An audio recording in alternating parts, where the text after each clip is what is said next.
YouTube, how's it going? Chrono Knight back here with another video. And for today, I'm going to show you guys how to play Supreme Alchemy TCG online.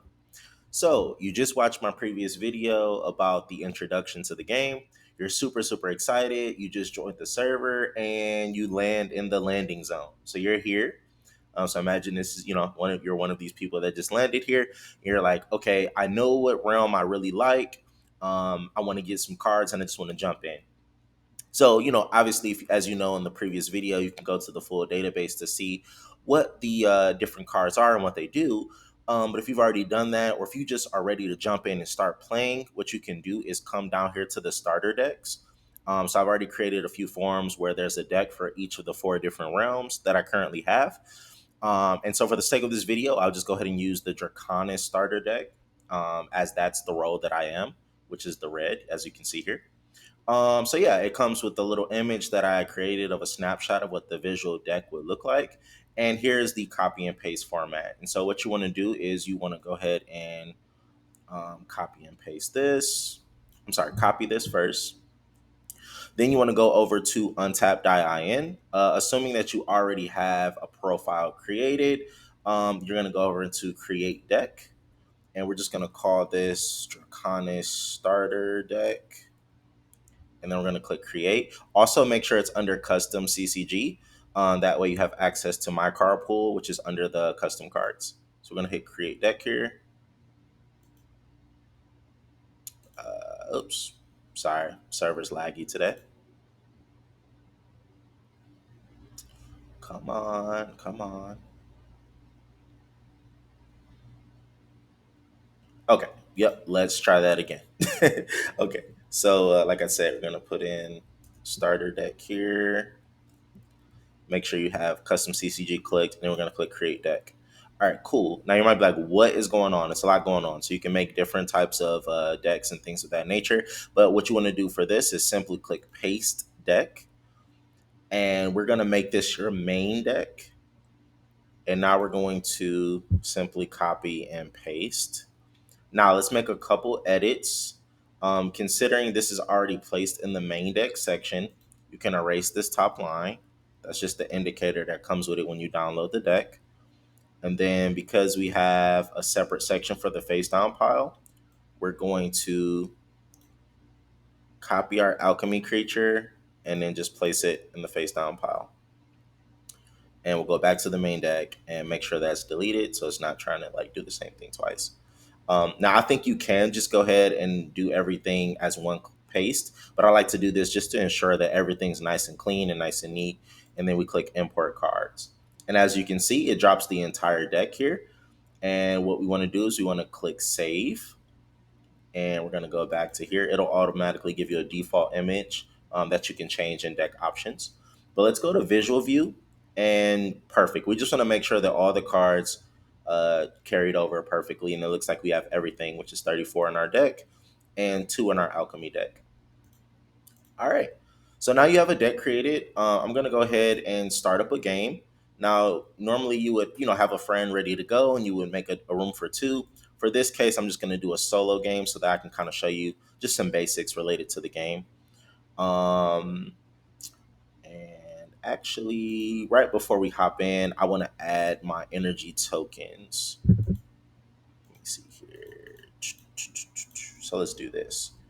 Energy set equals SA test set print equals testing print. And this will give you access to the energy tokens that you can use to keep track of your counters.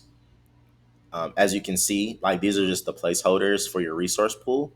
And I thought they were like pretty cool and nice to just put them as like a placeholder card. Not necessarily mandatory, but I think they do make the gameplay a little bit more streamlined.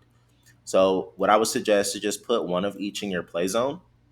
Even if you don't use an element of each of these, it's good to just have all four ready to go. And we're going to click save, and then now we can go ahead and hop in our game. So we're going to click on Draconis starter deck, which is our deck. And then here we go. Cool. So all our cards imported over, which is really good. We're using the fire energy token. So we're going to just kind of configure these a little bit. If you're not using the other ones, you can put them in the face down pile. or you could just leave them out and just kind of ignore them.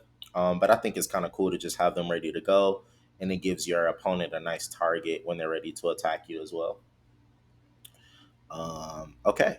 I like to highlight the cards too, just to make them a little bit bigger. And like I said, we're gonna focus on fire, so I'm just kind of place it in a more convenient spot here. Actually, we don't need these highlights anymore. For we can just focus on the fire for now. And then I'm gonna place a counter, and this is gonna allow me to go up and down. If I left click, it goes up, and if I right click, it goes down. That way, I can keep track of like how much energy I'm gathering per turn and things like that. And then I suggest using one of these counters to like calculate your points. So when I attack and score alchemy points, let's say I gain 1 point, your opponent on their side is gonna put a -1 on their counter.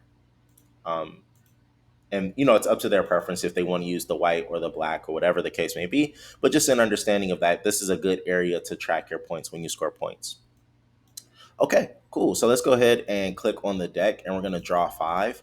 So both players start with 5 cards in their hand. The game starts with 2 energy per person.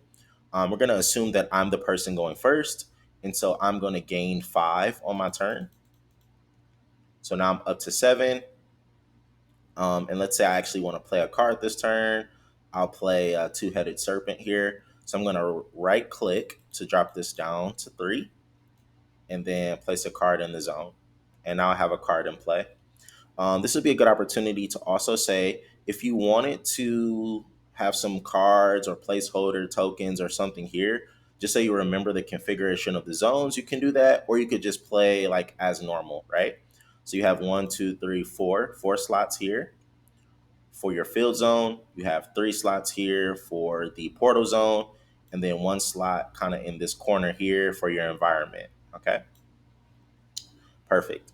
And then yeah, other than that, you're pretty much ready to go. As I mentioned in the other video, your spells and your barriers can be played directly from hand. So you don't need a specific open zone in order to do that. If you just have more cards occupying that, it's not a problem. Another thing I do want to also recommend is that you use these 2 sections here. I suggest using the expel for the void zone. So after I play my barriers, they go to the void because I cannot recycle them and use them again. So they will be going to the expel section. And then if my Two-Headed Serpent dies, for example, let's say it dies, I'll send it to the discard where I can go back and get it back at the end of my turn. But yeah, I hope this kind of gives you guys some good insight. Please consider like, commenting, and subscribing below. If this video gets to about 10 likes or so, I will create a playtest video where you can see me face against an actual opponent. Or if I'm playing with myself, I'll use 2 different elements. So I'll do like Draconis versus Zephyrite, for example, or Draconis versus Undamari, whatever you guys want. You can also comment below which matchup you would like to see first. And also stay tuned as I will be coming out with more lore videos related to each of the realms and just more content related to the different cards and ideas that I have lined up. But yeah, I hope you guys enjoy. Jump into some matches. Once again, going back to the Discord server, if you are ready to play against some people, you can come down to the matchmaking area and tag at Portal Zone, and it will ping everyone else who has that same role, and it will let them know that you're looking for a match, and then you guys could communicate with each other and come over to Untap and get a game started, just how I said. um, some other mechanics you might find useful: you can draw a card. You can also draw a certain number of cards. So let's say I play a Philosopher's Stone and I want to draw 2, I can do that. If I want to send a card back to my deck, I can click on it, and it was I can go to send to. Sometimes you have to kind of bring it up a little bit. Send to main deck bottom or main deck top, or send to the discard pile. I'll send this one to the main deck. You can click on the deck. You can shuffle the deck this way. So it's just really convenient how Untap has things kind of set up for you guys to just jump in and use it. Another thing that I like to do too, I can click find a card here and go directly to a card.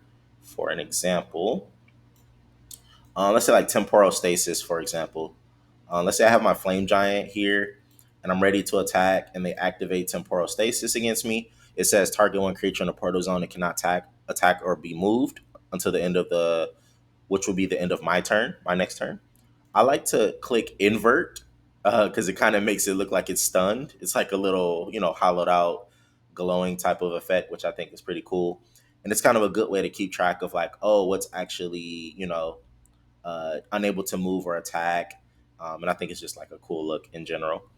But yeah, I'll keep this one kind of short and sweet. If you have any comments or questions, feel free to drop them down below. Like I said before, let me know what you guys want to see. And if it hits 10 likes, I'll drop a testing video for you guys soon. All right, Chrono Knight here, signing out.